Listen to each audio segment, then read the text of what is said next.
Halo teman-teman, dalam bagian ini aku akan membahas performa keuangan perusahaan ADMF di Indonesia dengan pendekatan investasi fundamental. Pertama-tama, mari kita lihat pertumbuhan pendapatan perusahaan. Selama 1 tahun terakhir, pendapatan ADMF meningkat sebesar 12,3% dari 8.340 miliar menjadi 9.508 miliar. Namun, jika kita melihat CAGR, Compound Annual Growth Rate, historis selama 5 tahun, pertumbuhan pendapatan perusahaan memiliki nilai negatif yaitu minus 1,4%. Dari data ini, dapat disimpulkan bahwa ada peningkatan pertumbuhan pendapatan dalam waktu singkat namun secara keseluruhan cenderung stabil. Selanjutnya, mari kita lihat performa perusahaan berdasarkan laba bersih yang dihasilkan. Selama 1 tahun terakhir, laba bersih perusahaan ADMF meningkat sebesar 17,4% dari 1.606 miliar menjadi 1.944 miliar. Jika kita melihat CAGR historis selama 5 tahun, laba bersih perusahaan cenderung bergerak naik sebesar 1,4%.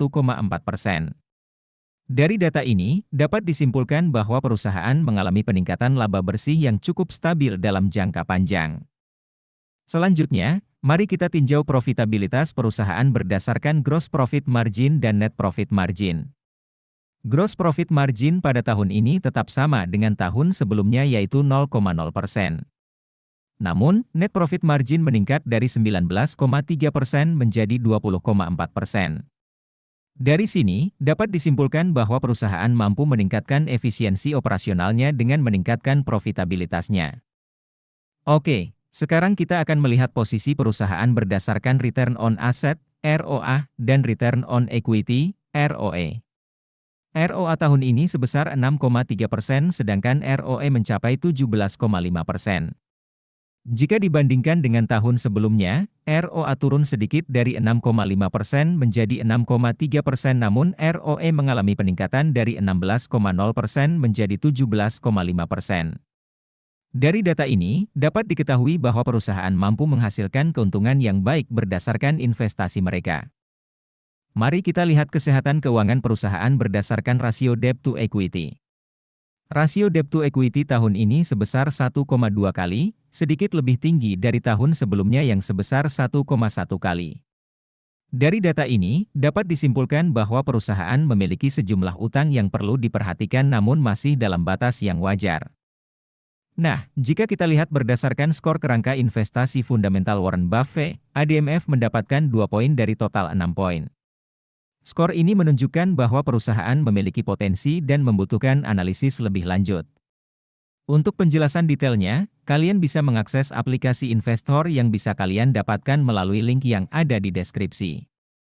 Oke, sekarang kita lanjut ke tahap yang paling ditunggu-tunggu yaitu valuasi.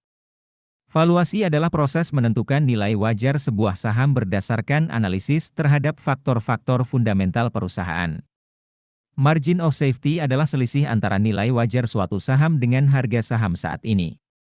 Margin of safety ini memberikan perlindungan bagi investor jika terjadi ketidakpastian atau risiko di pasar saham.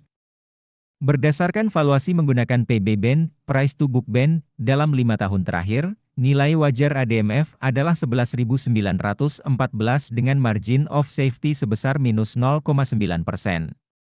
Hal ini menunjukkan bahwa harga saham saat ini sedikit lebih tinggi dari nilai wajar yang diestimasi.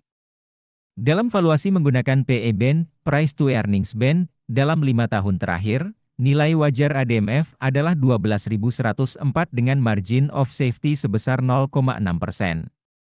Ini menunjukkan bahwa harga saham saat ini relatif mendekati nilai wajar yang diestimasi. Terakhir, aku ingin mengingatkan teman-teman untuk selalu melakukan analisis sendiri dan bertanggung jawab atas setiap keputusan yang diambil.